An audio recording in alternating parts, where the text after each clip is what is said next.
করি। জুলাইয়ের গণ অভ্যুত্থান শুরু হওয়ার পর থেকেই আমরা মাঠ পর্যায়ে আন্দোলনে ছিলাম।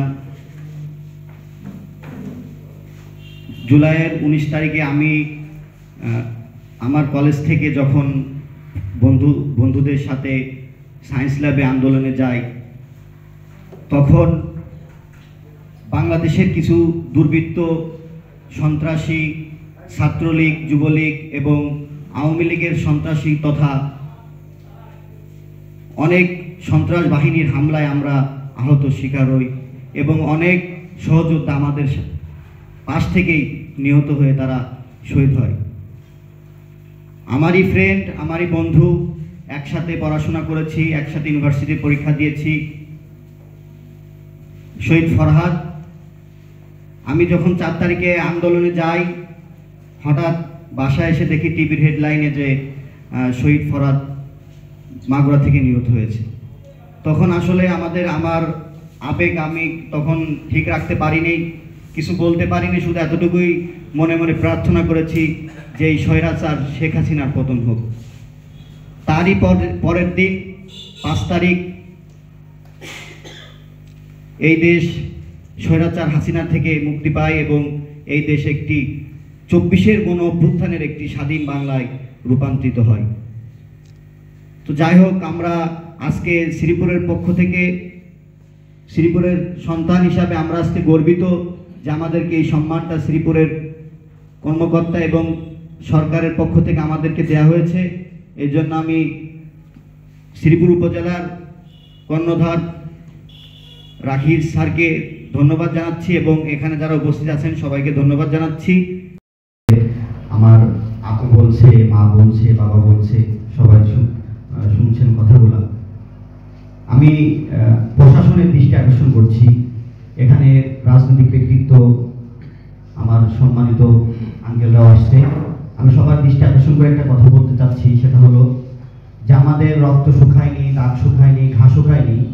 এখনো আমাদের বাংলাদেশে আপনারা হয়তোবা সাংবাদিকদের মাধ্যমে, নিউজের মাধ্যমে, গণমাধ্যমের মাধ্যমে আপনারা সবাই জানতে পারতেছেন দেশে আবার একটি অপশক্তি মাথা নাড়াচাড়া দিয়ে উঠতেছে।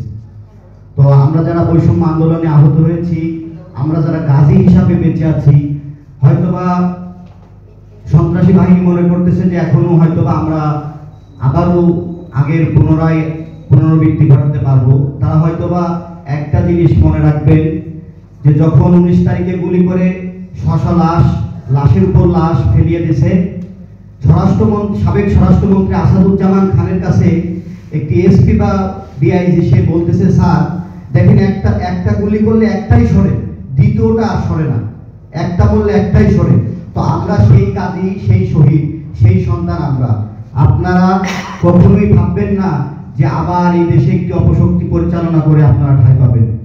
আমি এখানে ওসি স্যার আছে, আমি তাকে দৃষ্টি আকর্ষণ করছি, শ্রীপুর থানায় তথা মাগুরা জেলায় এরকমের অপশক্তি মাথাচাড়া দিচ্ছে। আবার আপনি হয়তো জানতে পারছেন কিছু গতদিন ঢাকা থেকে টাকার প্রলোভন দেখায় হাজার হাজার লোক ঢাকাতে নিয়ে গেছে। আমাদের মাগুরা থেকেও প্রায় 36 জন লোক অ্যারেস্ট হয়েছে। আমাদের মাগুরা জেলায় মাগুরা থেকেও প্রায় 36 জন লোক অ্যারেস্ট হয়েছে এই প্রলোভনের মাধ্যমে। আমি আইন প্রশাসন সবাইকে আমি দৃষ্টি আকর্ষণ করছি এগুলো দেখার জন্য। এবং যারা শহীদ, যাদের নামে মামলা আছে, তারা পুনরায় আবার এলাকায় তাণ্ডব এবং এলাকায় ঘোরাঘুরি করছে। আওয়ামী লীগ তথা ছাত্রলীগ, যুবলীগ, কৃষক লীগ, তারা এখনো বাড়িতে রাত্রে যাপন করে এবং এখনো ষড়যন্ত্র করতেছে। আমি ওসি স্যারের দৃষ্টি আকর্ষণ করছি, আপনার কোনো সমস্যা নেই, এখন আপনি আপনার পুনরায় করুন। যদি আপনার কোনো সমস্যা হয় আমাদেরকে জানান। আমরা যারা উপদেষ্টা মন্ডলী আছে, যারা সমন্বয়ক বৃন্দ আছে, যারা উপর কর্মকর্তা আছে, আমরা তাদেরকে জানাবো। আমাদের মাগুরা জেলায় যে সেনাবাহিনীর যে কর্মকর্তা প্রধান আছে সিও রাকিব স্যার, আমি রাকিব স্যারের সাথে কথা বলছিলাম গত পরশু দিন। তা স্যার বললো যে তুমি ওসি স্যারকে জানাও, ওসি আমাকে নির্দেশনা দিক, আমাকে প্রুফ দিক, আমি অবশ্যই সেই জায়গায় ব্যবস্থা নিব। তা আমি আপনার দৃষ্টি আকর্ষণ করছি, আওয়ামী লীগের যেসব দোষরা এখনো ঘুরে বেড়াচ্ছে, আমার এখানে রাজনৈতিক অন্য ভাইরা আছে, তাদেরকেও দৃষ্টি আকর্ষণ করছি।